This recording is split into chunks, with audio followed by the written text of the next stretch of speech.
Hey beauty lovers and fellow entrepreneurs, I'm Yegi, the owner and founder of Yegi Beauty.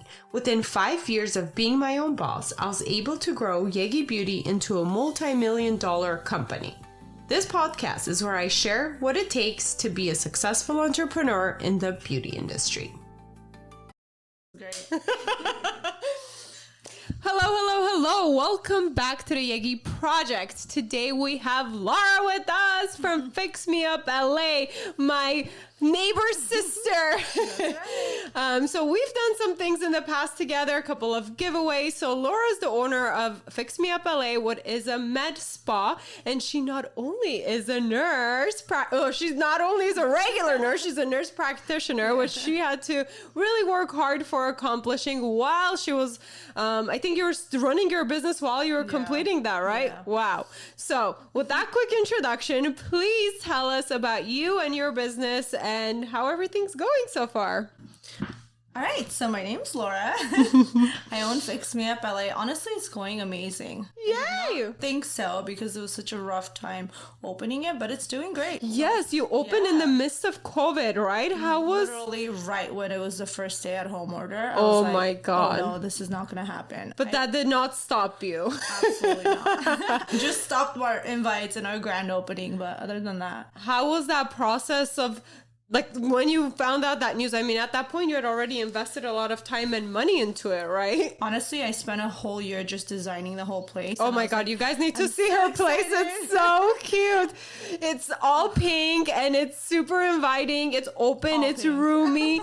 I think each corner is like a little photo booth session of its own. Photo ops everywhere. So. Yes, and I think that's, it's almost like your own signature. And you know, if somebody takes a photo there, they already know, like, this is your spot. So that was kind of the marketing. Yes, I was like, I want it to look. Did you do that on purpose? Of course, because I was like, I don't want it to be like any other med spa that you see a before and after, and you're like, we don't know where it is, so we have to look at the Instagram, title. But when anyone posted at Fix Me Up, it's like, that's Fix Me Up. You know, that's where it is. And I think that's an amazing marketing strategy. Like, you want that brand recognition with it, you know? So speaking about opening, so what were some of the challenges besides COVID? Honestly, I would Tell say us through that mainly process. COVID. Like, really, like, truly, what did you go through? Because a lot of our listeners are young entrepreneurs or who want to really get into the beauty industry and are really looking up to you as inspiration. So what would your advice be, or what was your experience in that whole? So it's scary, of course. I think the experience is just overall scary because you are going into something so new and it's such a large investment. So you're thinking, is this going to work? Is this not going to work? And then when you have the added COVID and people are scared, they're like, what is COVID? It was the very beginning. Yeah, so I it wasn't remember like those now. times. They're like, don't leave your house. They weren't even allowed to leave. So I was like, okay, I just designed this whole place. I opened it and now I have to close because I sent the invites and then I had to just kind of like, never mind. Just kidding. Hold on. It's not happening. The world is going through a pandemic. So that was probably the hardest part. Thinking, is this ever gonna work? Yeah, or how long do you have to keep paying rent before you can start making money, right? Now, what was your kind of motivating factor? Like, at that point, what made you like not want to close the doors and be like, okay, this is not meant to be? Because, you know, a lot of people also will be like, oh, this is a sign, this is not meant to be. Yeah. Let's not do this. What kept you going? I feel like as an entrepreneur, you should have that drive and not want to give up. If you started something, you want to see the end of it. I think just imagining and knowing what it can be is what made me keep going. So just having that clear vision. And did you always know that this was the business that was right for you in the med spa world? Or what gave you the conclusion to be like, okay, this is what I'm doing, I'm gonna go to school? Or what clicked? What inspired you to be like, okay, I'm doing this? It's funny because when I went to nursing school, everyone's like, oh, I want to be a nurse and like save people. And I was like the only person that was like, oh, I want to do cosmetics, you know? And I want to save people emotionally. I was like, this is a different way of saving people. Like the really confidence is. that it gives everyone and like the tears that I see from like even a non-surgical nose job is amazing. But Oh my God. By the way, yeah. you guys have to check that out. I think that's also amazing. I've recently, I don't have too much time to scroll too much, Yeah. but every time yours pops, I'm like, that's good. I'm like, I cannot wait to like Can you imagine see this having a before and nose job after. in like 5 minutes? Back then it was like No. surgery and all Yes. the healing time. So Yes, and just the profile transformations, I think like that should be your golden thing. You do an what I amazing specialize in, yes, yeah, the you do Laura's an face amazing fix. job Thank at you. that. And marketing strategy too. Like I love how you named it. Since this is a business and right. podcast, I'm gonna point it out to you name your services. yes, Make it unique. make it unique. Exactly. You found what you're good at. You named it in a catchy way, and I think it's so great. And I see it like doing so good. People are starting to you. talk about it. And how long has it been even? It's been 2.5 years. Yeah, almost. that's nothing for a business. literally so, like- yay! You're doing so great. Thank you. So, what would your advice be on naming your business, trying to find your place really in the market when you're really in a saturated industry? I think that it's nice to kind of name it something specific that everyone else is not specific. Sorry, general that everyone else is using, like lip fillers. Because that's what maybe I would be searching if that's what I want. Exactly, because then you get more views. People will be searching for that. However, when you name it something like I've named lip fix, then I feel like you stand out. But of course, if you stand out, you're gonna have to work a little bit harder and be more known. You really have to, I guess be. it just depends what you want to do. If you want to just ride on that train that everyone's already done for and you, I or think you- it may be like a good mixture, like if you're talking about hashtags and what people are searching, like that strategy of social Yeah. media, be general and specific. But I really think like what's really unique about yours is you really made it your own and you gave it like a package, like for me, I'm not thinking like, let's say hamburger world. I'm not thinking just a hamburger. I'm thinking in and out, it's like you're branding it to what's all about special. branding. Yes. And yeah, I just want to point that out. You're doing so great with that, and thank it's you. been really standing out. All right, since we're talking about business, what is the best part about being an entrepreneur for you? I think the best part is like you made it. You did it. Whatever vision you had, it happened, and you also can, in a way, make your own schedule eventually. After a few years, 10 years, no I'm kidding. But eventually, you can tweak things, and you can kind of have your own vision. You are not working somewhere where you can just follow rules. But that's also kind of the funny part, right? Too, a lot of times we go into it thinking that we're gonna have a flexible schedule. Oh, that's what I'm going to talk about next. The downside of being an entrepreneur is you are going to be working 24/7, like all the time. Even when I would be out, I was on my phone working. So I feel like at least for a few years. But after that, you can kind of tweak your schedule. Yeah, you can try to see where you can take some breaks. But, I'll give you guys my kind of experience with that. So I kind of did that. I was working really, really hard, putting in a lot of time and energy, and everything was really booming, growing. Like I really saw a lot of exponential growth. And then I kind of took a break for a couple of years, like maybe actually close to 3 years with having kids and just trying to do the personal thing and balancing it more and really trying kind of the business run on its own. And I do want to like confess, like I've seen a major change into like the growth rate and all of that. Like of course the economy and everything plays a role in everything as well. But I think I'm coming to the conclusion, if you want to be successful or in the entrepreneurial world, there's no thing as not working hard. Like you always have to work hard and put in the time. I mean, you can work smarter, maybe like give some of your tasks to other people. No, I totally agree though. Even me, when I kind of take a break, I'm like, let me go on vacation. Let me just take it easy.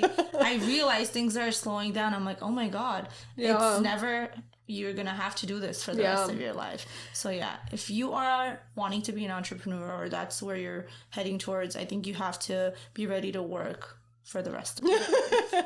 I think so too. Honestly, there is a lot of like education and studies and like stuff that's out there that if you truly are an entrepreneur, you can really fully 100% step back and your business was making you money. Yes. But at the same time, I think that's a really, really hard milestone to achieve for entrepreneurs. And it would need to be like you said in the beginning, you would really need to put everything, like align it in the right way before you can get to that point. But it's kind of like a child. Right? Yeah, You yeah. have to nurture them the right way and just help them grow. And then when they're at a specific age, you're like, yeah, I can step back a little bit and let you make your own decisions. But you're still always kind of like, oh, my baby. I'm watching you. How many hours are you putting in now? You know, not many at work. I'm going in at 10 and I'm leaving at around 6:30. So it's not That's too still a bad. full day. That is still a full I day. used to do 9 a.m. to like 8 p.m. Oh my goodness. So it was insane. But now I feel like it's not bad. And I take 2 days off. So, but I am always working on social media. Yes, doing 24/7. all the back end yeah. stuff. I guess 40 hours. You mean like from that's the time slot you're physically I'm taking injecting. clients, Yeah, but besides that, all the other parts of business. 20, yeah, literally. It'll be 3 a.m. and I'm like, oh my God, I have an idea. Let me just like put this in my I notes. love Yeah. that. So how is it now that you recently got married, you got a house, you're running this whole thing, really doing the full-on woman boss life. Yeah, So I live for it. how is it? How is balancing the two? Honestly, it's been kind of normal for me. Okay. Like, I feel like I thrive on just having a lot of things to do. I can't not be busy. I because know, I that's think just I'm like weird that for me. too. So the fact that we got married and then, you know, the business and also renovating now and just buying a house, it's just all together. But you have to remember to just like step back and enjoy every single Yeah, thing. As that's its a own hard thing separate, to like, do, journey. but it's very true. Yeah. Or milestone, I should say. You have to enjoy it, which is what I sometimes forget to do. So are you good at celebrating your little accomplishments and milestones along the way, or do you just be like, next? I might want to say I'm kind of like next. Oh no! Which sucks, but I I feel know. like I do it all in one big celebration. Like it'll Like be like it's so many time. things happen. I'm like, okay, let's do one big like celebration. So I don't separately, you know, Celebrate each celebrate it, milestone. but- Yeah, I think that's something that a lot of people can work on, and I sometimes I have to agree. remind myself too, just really like be proud of yourself for the little milestones, and that's kind of what keeps us going. We Yeah. have to remind ourselves to celebrate those little wins as we're growing, because a lot of times people too haven't you noticed that we focus on like that main big picture, and then Yeah. we get to that like goal, that main goal, then we're like, yay, this is great, but Right. that You're like, excitement, wait, yeah, I'm already here. So. yes, and then that excitement is such short-lived. So this is a reminder for myself and for our listeners out there to really Enjoy the journey. Yes. Enjoy the journey. Celebrate like as yeah. you go, and you know, the gratitude thing of what you have. Work for more, obviously. Like we as humans, we thrive on wanting more and growing and all of that. But definitely a reminder for us to really like stop and enjoy every the minute journey. or even every day, because like you said, then you get there and you're just like, oh, That's it. like, we didn't do the Now little what? things. Now what? But yeah. So what are some things that are in your plans with your business world? What is Laura's next adventure? I'll tell you, actually, it's really interesting. I just thought of this maybe a year ago, and I was like, this would be so cool if I got like a pink van or whatever, like a bus, and kind of did a tour all over the world. Oh, I love that. Because I have clients from all over the world, and I'm just like, it would be so nice to go to them or do like some fun vlog where I'm just traveling everywhere. Yeah, I injecting. love that. I don't know legally how that would work. Oh, because you But- have to be licensed in certain areas. Well, it's hard, yeah, because would you have to get a license in every, states or country? I don't know how that works, but it's a Yeah, thought in the well, future. in the Lash World, actually, we did that in 2019. that. I did do You're that in right. just US. We did just US. Back then, my boyfriend, actually, we got like engaged and married along the way. But we did do that. And, since I'm mainly practicing in California, I just kept Yeah. my cosmetology license for California, and I still practiced it. I mean, at the end of the day, like we're traveling, the only thing I think we did was if I was in certain locations, we did like the liability insurance for like Yeah. that location if I was training or something to be covered in that sense. But I don't know. I actually No, that's didn't think yeah. twice. I just did it. But yours is like a Yeah. little bit Mine is a little bit harder more If anyone has any- invasive. If there's any complications, anybody needs anything, like it's hard for them if they can't travel to me at that point. Would I have to travel back to them? So it's a fun idea, but I don't know how it would. But you'll figure it out. You know, that's Eventually, I'm that's sure the first step is having Things the will change in idea. the future. That'll be really fun. But if you're gonna do that, definitely do it before It's either kids. that or pop-up, like pop-up shops in different places. But would you personally be doing all of that, or would you send out your team to? Oh no, it's actually only me injecting. Oh, really? Yeah. So what That's other one thing people services? don't know. Yeah, well, you're a champ. A one-man show. No, I'm kidding. No, honestly, like I do remember that transition from being you doing like that main service that you're known for and you're so good at. It is really hard to trust even like other people to take that on in a business. It takes some time. So and it doesn't have to be your business model. You know, like everybody has a different business model when it comes to stuff like that. And for you, can you explain kind of how you run your med spa with the services then? What other services do you provide? Because I know you have a team. Yeah, we have a team. I do have someone else now that just started. Actually, my partner's daughter, Mary, she is now doing injections officially. She was doing Botox and she kind of took on the services I had no time to do anymore, which was laser hair removal, Morpheus,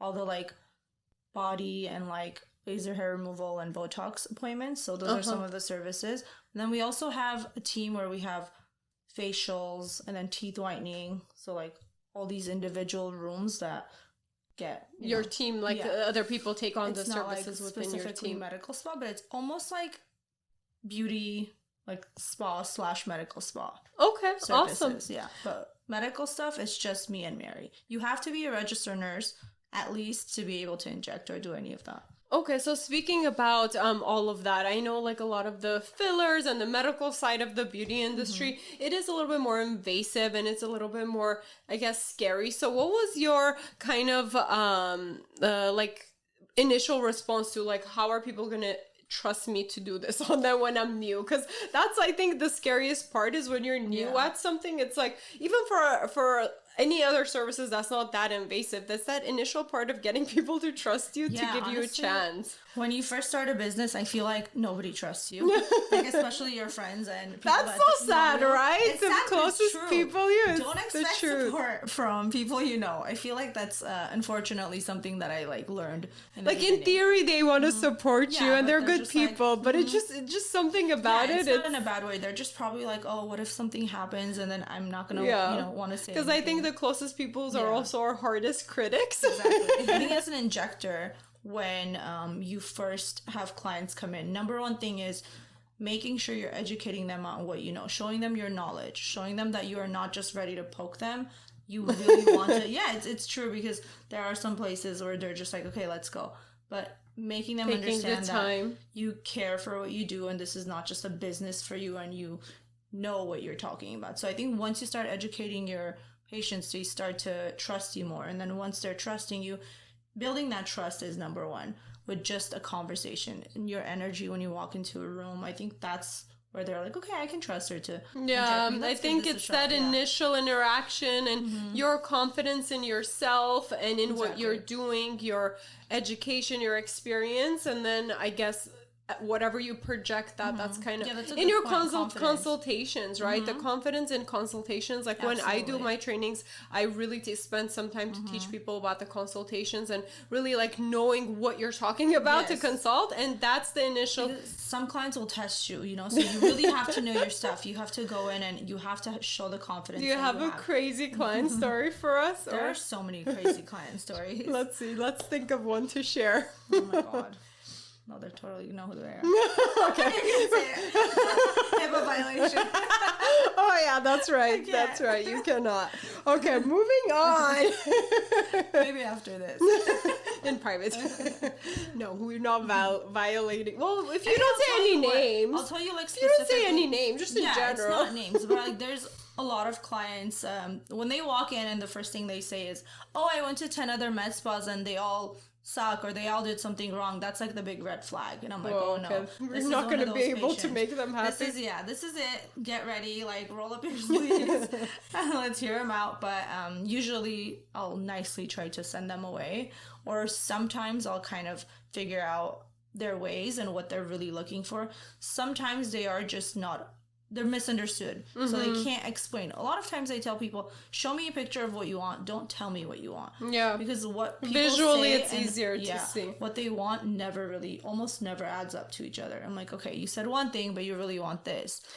Yes, I think that's great in the beauty industry or in any industry to talk about is, again, going back to consultations, is not everybody is a great communicator. Like, we cannot expect people to be great communicators nor express exactly what they want. So before and after, or not before and after, like just like any visual, photos, visuals does really help. But also, would you say, like, for me, it's like we had to always say, okay, that we're going to get as close to what you are wanting, but we can always like make adjustments to fully get exactly like what you want. Almost like a disclaimer. I feel like you have to give somebody a disclaimer because you can never do exactly what somebody wants. No, and the photos they show you, it's not like it's them. Not anatomy, there's so many different like shapes of faces, eyes, bodies. You cannot just get a different lip over, over one appointment. Yeah, and you know, in theory, if you do it a lot, eventually you can kind of reshape and do those little adjustments, but you cannot come in and show someone else's,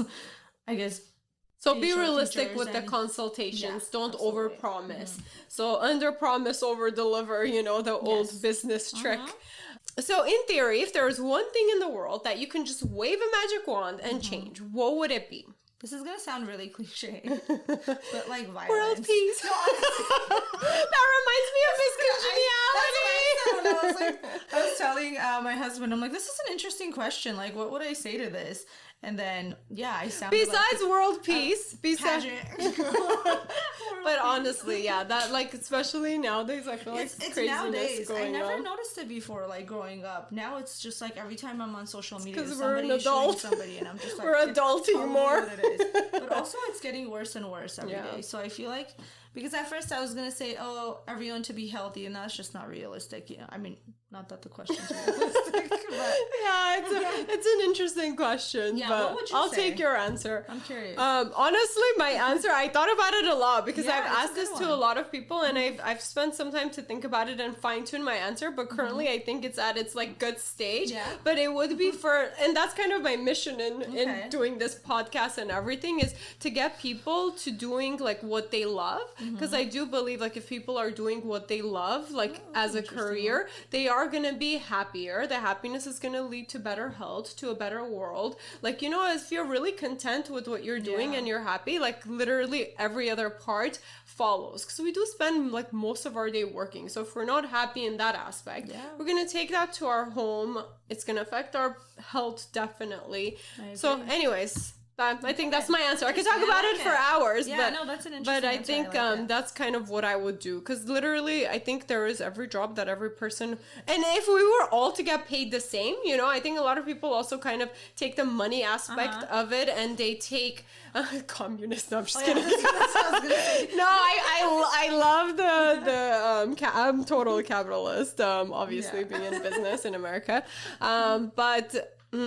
I lost my train of thought. But yeah, like if you didn't have to worry about finances, getting, you know, doing all of that, and you can ideally do like what you truly enjoy and have the lifestyle you want, you would be happier. Okay. I like that. That's my answer. Going for it. All right, let's get to the nitty and gritty. So what's one thing that most people don't know about you or your business? Like, what is like a secret? Not a secret, but something fun and interesting that most people don't know about you or your business. Not a secret, but it's interesting to see when clients come in, they have no idea what the theme of the whole place is. Oh. Do you know?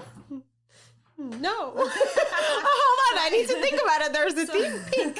That's the theme. It's not just pink. It's funny because if you read the signs, it's actually it's like an inspiration from Mean Girls. Oh, is it? I was thinking like it's kind of close because you have a cool. You can't swing with us is like their main thing where they say you can't sit with us. Yeah. Yes. And then plastics I love only that. is not meant to be like for plastic surgery. People think it means like plastic like that, but it's really in the show where they have like a group.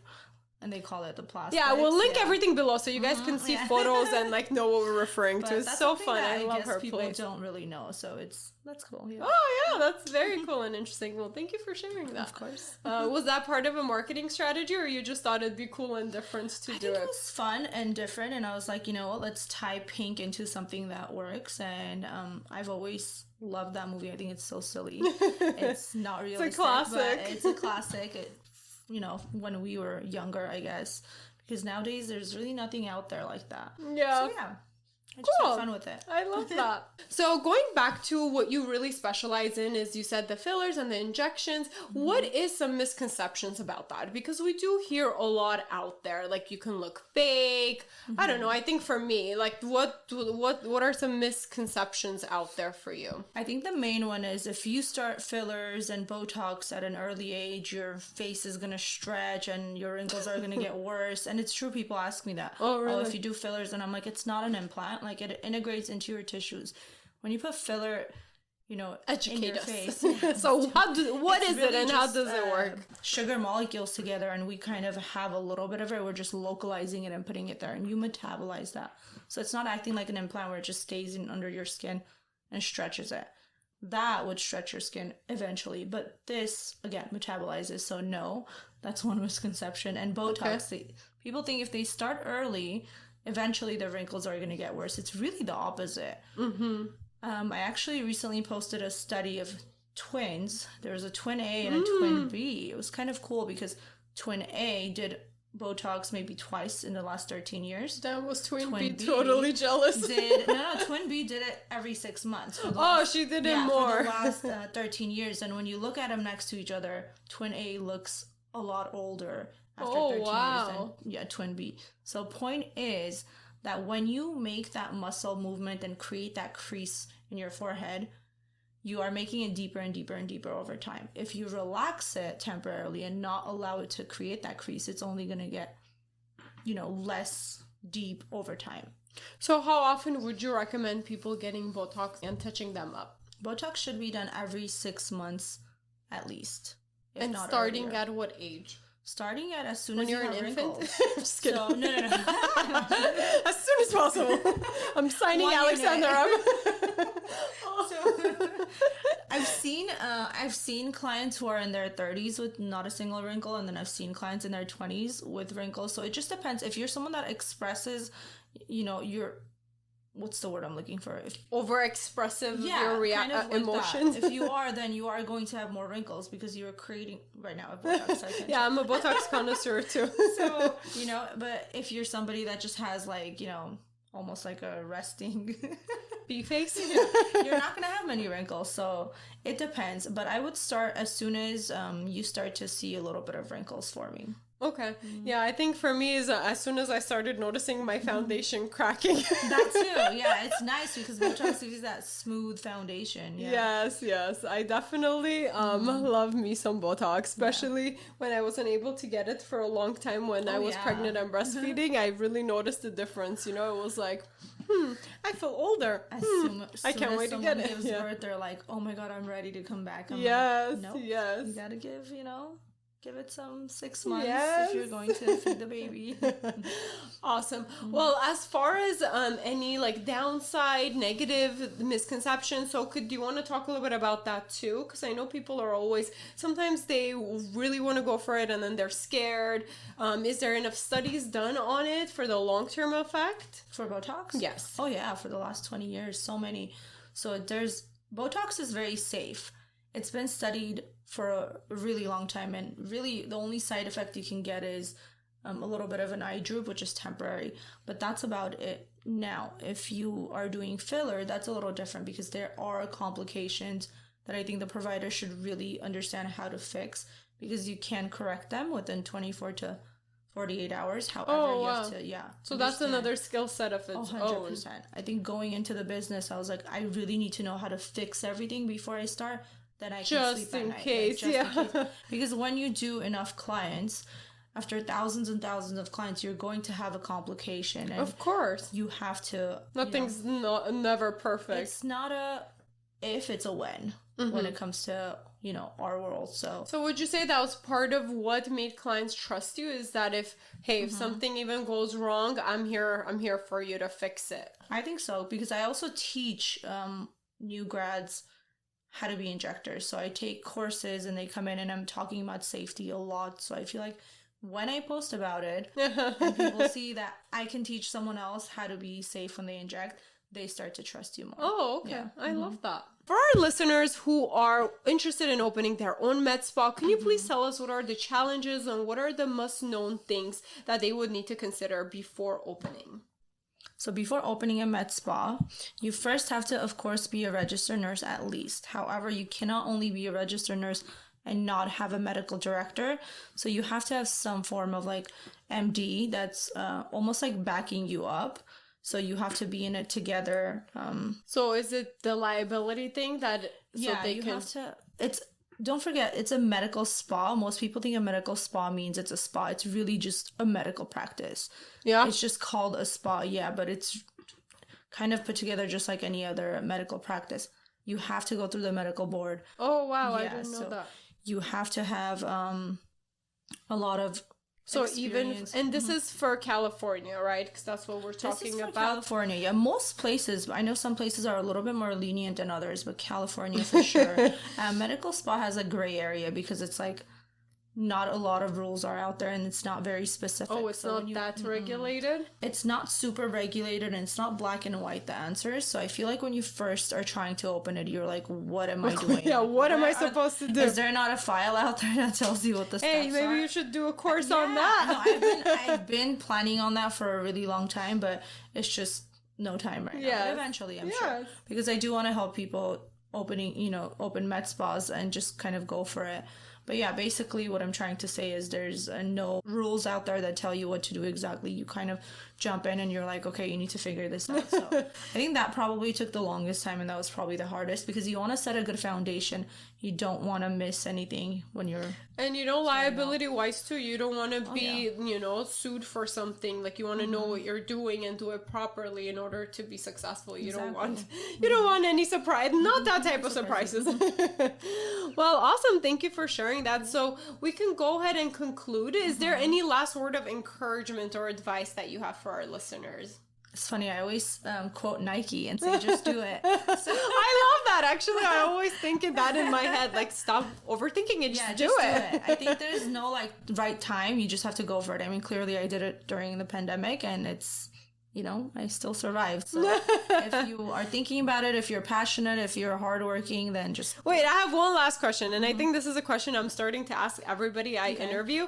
And it's about doubts and fears. Because I think that's one huge thing that gets in the way of all of us, including people who are really successful. We always get these lingering doubts and fears and things that come in our head. Maybe sometimes when we're our biggest critics. Exactly. So I think it's going to happen always. So how do you overcome when you get into that state of doubt or fear? Let's say you want to do something new or you have a new challenge at the salon, somebody's not doing what they're supposed to do.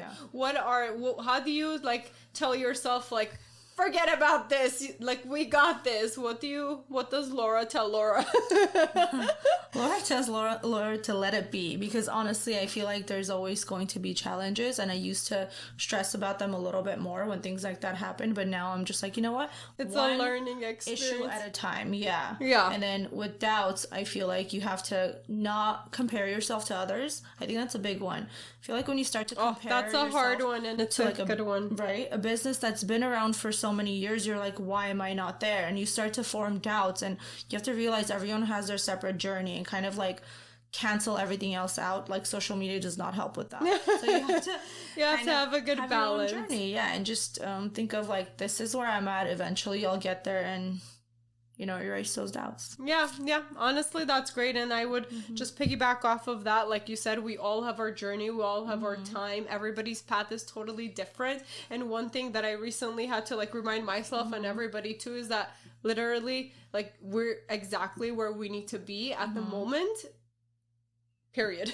That's it. We are where we need to be at the moment, and we just need to work on one thing at a time and enjoy it and get to where we need to get. But definitely one thing at a time and enjoy it. I agree.